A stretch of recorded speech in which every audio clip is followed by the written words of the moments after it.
Hello, I'm Micks Mowers, the Mower Man, and welcome to my channel. In today's video, working on this little tiny Hayter 41 here. It's got a bit of a unique problem. Now, I have done one of these before, but I think this is a slightly different issue. And the issue is, on this machine, the front end of the mower bounces like that. See that? Which is not life or death stuff, but you get a really, really uneven cut on your lawn. These little Hayters have got like a spring-loaded system inside it, and what normally happens is just the connecting rod comes apart from the stub end dowel joint, if you like. Just pop it back on and away you go. Normally as simple as that, but I've got a sneaky feeling this is something that's a little bit different, so I want to cover it in a video. So if you've got a little tiny Hayter 41, either like this one or the Hayter Harrier, they have a similar sort of issue with the same sort of spring-loaded system, then this could be the video for you and stop that little tiny bounciness. If this is your first time watching Micks Mowers, the Mower Man, hit your subscribe button and whack the old bell, set notifications to all, that way you'll be told time I upload my video. So without further ado, let's get down dirty and let's get rid of that really annoying bounce. Right, so first things first, remove your HT lead so the machine can't start. Okay, now apparently I bought this machine the other day off of a fella down near Witterings in Chichester somewhere.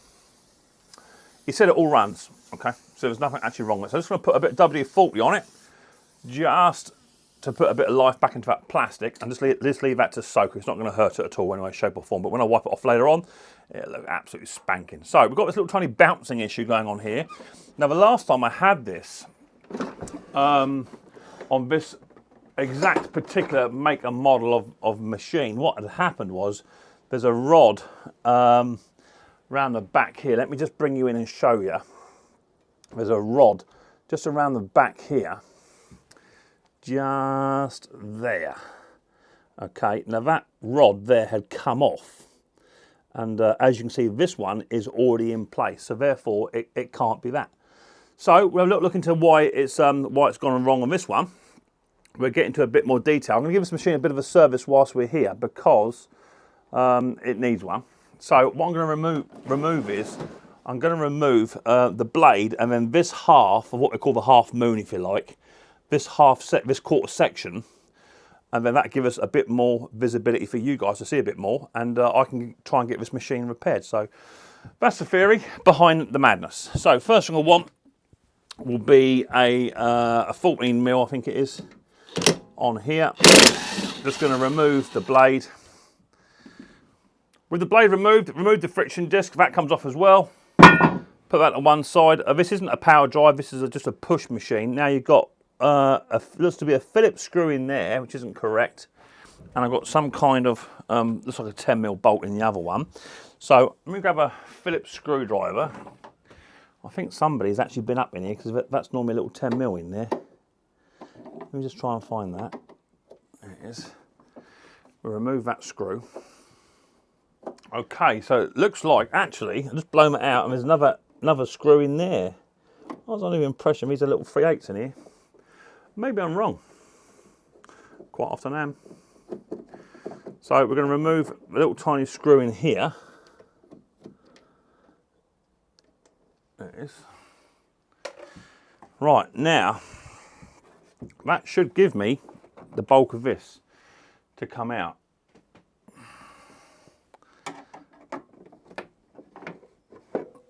There's a little tiny clip down just here which need to come apart.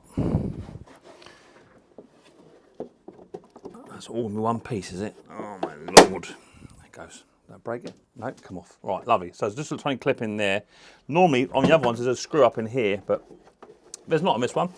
Well, that's when I come apart, lovely, as it should do. Someone put a self-tapper in there by the looks of it. Let me double check I haven't broken that. I don't think I have. No, nice straight line. It was just stuck in there. So lots of grass up in there. That gets removed and chucked out the door so my dog don't eat it. Right, and then up inside here is your mounting screw. And this is where they normally come off. So there's your spring, your tension spring, and we've got this big bar here which connects to the front wheel, comes all the way down onto a tension bracket here, and then that goes onto there. But if you look here, someone's definitely been in, because that's a gutter bolt and that has no business there. So we've got this little tiny system here which is all loose, and that needs to sit up into there. and it bolts onto the back, just onto that there. So I would say that somebody's actually either just lost a bolt, or it's been sheared off. So I may have to remove the actual roller on this, unless I can find a nice 3/8 bolt to go into there. If I can find a 3/8 bolt to go in and cut its way in, then we'll be golden. What I don't want to do is break that, because that's all part of the shell of it. So, but yeah, someone has definitely been in, because that little bolt there, that don't belong there like that. That's not right. So all I'm going to do, I'm just going to try and manipulate this round so that this roller will sit up inside this little tiny housing just there. You seeing that? That bit there has got to go into that bit there. Let me get that bit fitted in. I'll come back to you. Right, so what I've had to do is I've had to actually remove that bracket. That's now come out. So it goes on that way like so. Okay, that's how it goes on. But I can't seem to get the it to fit with the spring. I don't want to remove the spring just yet. So what I'm going to concentrate on doing, I've got a tiny bolt here, stainless steel bolt. And I'm just going to see what the threads are like in there. If I can wind that all the way home without damaging it, then we're on to a winner. The threads are cutting, so that should hold in there hopefully. If I can just wind that in with a 10mm, get that to sort of bed in, and then I can then fit that back bracket onto there, and then hopefully, without removing this spring here, I can then pivot it round, put another bolt into there, just up there, and we should be good to go. So that's pretty much all that needs doing on this machine. So let me get this bolt tried to put in first. It's had quite a few fixes by the looks of this machine, so never mind, it's what it is. Let me get unwound in, and I'll come back to you. Right, so I've got the first bolt half started. I have run them with a little bit of oil. So I've got the first bolt half started just here. So now I'm going to try and fit this bracket to go up inside that hole just there. That bit there has got to fit up into this little tiny hole here. Now, you're going to have problems lining that up, okay? Because you've got to put your last bolt through that hole at the top there, see? So you're going to have problems to line that up without taking the spring off. But I just want to show you a quick little trick. Not a trick, just something I learnt. I've already got my bolt ready to go in. Nice stainless steel bolt, better than the cheap Chinese gutter bolt that someone put in there. And I think this is probably why we didn't put a bolt in the second one, is you just get your bracket ready, and then if you then hold this wheel, see how this moves. If you just push on your thumb, right? Well, by pushing that on your thumb, I'll show you what it does on the other end.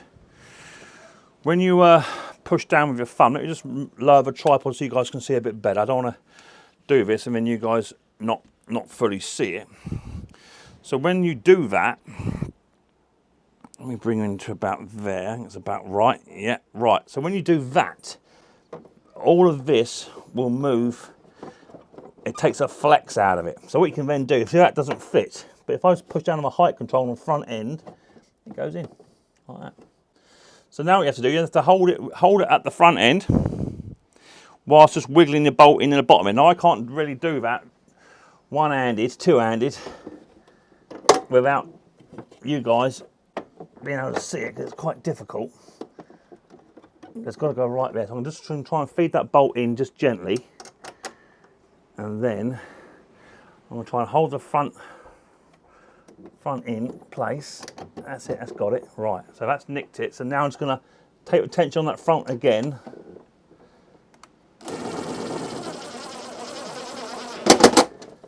And that's got it.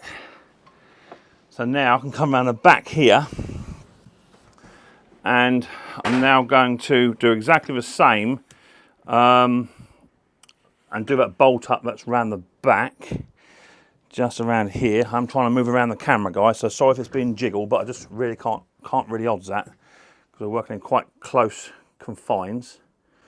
So now, there's my bolt, second bolt just there. I don't think I'll get an impact on that, so I'm just going to do it up by hand.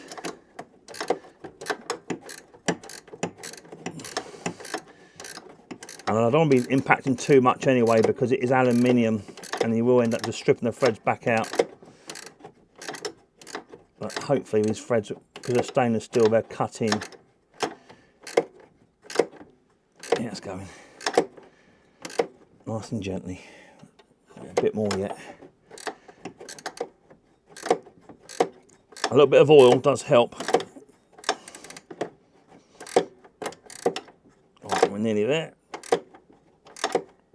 That should. That's got that one. And we're now going to come back to the other side. I don't want to be going too mad with it. That wind I've got up today, I'll tell you. All right, extension bar with a 10mm one. That's lovely, that's got that beautiful. I'm just going to try and nick that one, last one up inside there where I was beforehand with a socket. Yeah, that's got it. Right, so now, it looks like, rather than having just a cheap Chinese gutter bolt in there, which is cool, we put some stainless steel bolts in. No need to remove the spring. Just make sure that when you do it, you just push on this little tiny bit just here. Okay, so now, if we dare, I've got to service the machine up yet, but this is just a fix on how to fix that height control problem. If I now put the machine back onto its wheels, like so, there you go. So that now works exactly as it should do, and no more bounce. So there you go. Just a quick little video there on how to remove the bounce on your little Hayter 41s. And you don't have to remove the big tension spring and try and put it back on with a hammer and pull cord and all that sort of stuff. You can do it without, if you just push that adjustment in on the front wheel, that'll then push the roller back. And all it's doing is just pushing it more square. And that's why you're getting the bounce, because the roller is out of square. So there you go. Quick little video for you there on how to repair your little Hayter 41. Did you like it? If you did, hit the old thumbs up, guys. Smash your thumbs up and subscribe to the old channel, and leave a little comment down in the comment section. Let me know how you think I did, or if you would do it better or differently, then put it in the comment section. Let me know how to do it, because if I can find a new way of doing it, I'll do a video on it, therefore show it to everyone else, and the information is shared. So there you go. Thank you very much for watching Micks Mowers and Mower Man, and I look forward to you guys next time on Micks Mowers very, very soon. Until then, don't forget, much more importantly, take it easy.